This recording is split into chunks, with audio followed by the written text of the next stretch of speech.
Kako da očistimo naša srca? Ljudsko srce možemo uporediti sa kristalnom vazom. Ono je stvoreno čisto, sjajno, predivno. Šta se dešava vremenom kako živimo? Vremenom postaje zamućeno, jedna mala mrlja, pa još malo prljavštine, pa može otići do te mjere da nečije srce postane potpuno crno. Šta je ta prljavština na srcu? To je ljutnja, mržnja, zavist, laganje, ogovaranje, pretjerana ljubav prema dunjaluku i zaborav na ahiret i tako dalje. Svi grijesi prljaju srce, na nama je da srce čistimo, poliramo, da bude bistro i sjajno, baš poput te kristalne vaze. U tome nam pomaže razmišljanje o Allahu uzvišenom i svijest oko toga da smo poslani od Allaha na ovaj dunjaluk koji je prolazan i da je naša svrha boravka ovdje pokornost Allahu i činjenje dobra. Kad čovjek ima ranu, prva stvar koja se uradi kad rana nastane je da se dezinfikuje i da se pobrinemo da je zaštitimo od prljavštine i bilo čega što bi je moglo inficirati. Pa tako stavimo zavoj, flaster, sterilnu gazu i tako dalje.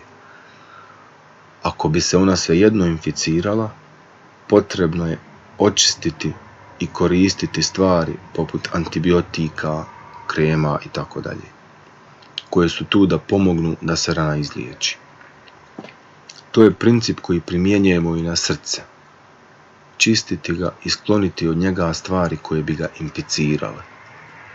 Maknuti se od gibeta, zavisti, nemorala, mržnje, zaborava na Allaha. Postepeno uklanjati loše navike iz svog života. Da bismo to mogli da uradimo, potrebno je da prvo detektujemo uzroke i problem kod samih sebe. Ako, na primjer, neko ima problem sa bijesom i u takvim momentima radi stvari koje ne priliče muslimanu, kao što je, na primjer, psovanje, onda on, odnosno ona, treba da radi na obuzdavanju srdžbe. Počinjemo od sebe sami, identifikujemo jednu po jednu stvar i postepeno to popravljamo i rješavamo, čisteći tako svoje srce i radeći na svojoj ličnosti istovremeno.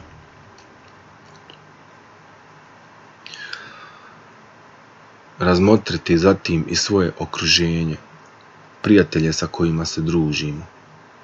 Ako znamo da u određenom društvu gibetimo ili slušamo druge kako gibete, ako neko ne spominje Allaha ili na neki drugi način loše utiče na nas, onda to nije društvo u kom treba da se krećemo. Ako smo zavidni nekome, na primjer imamo prijatelja ili prijateljicu koji žive u većoj ili ljepšoj kući od naše i osjećamo zavist, mislimo u sebi kao da ta osoba to ne zaslužuje i tako dalje, onda je to virus od kog treba da se udaljimo. Što više učimo o uzvišenom Allahu i o našoj vjeri, to ćemo više povesti računa o svom ahlaku i srcu. Osim odmicanja od loših stvari, potrebno je uvesti ili povećati dobre i korisne stvari. Na prvom mjestu je dova našem stvoritelju da popravi naše stanje i pomogne nas u našoj namjeri.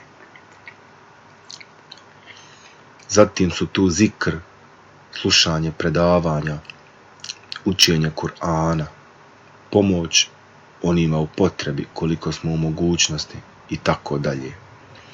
Ako uspijemo da ustrajemo u ovim navikama, vidjet ćemo poboljšanje na nama samima i našim životima, inša Allah.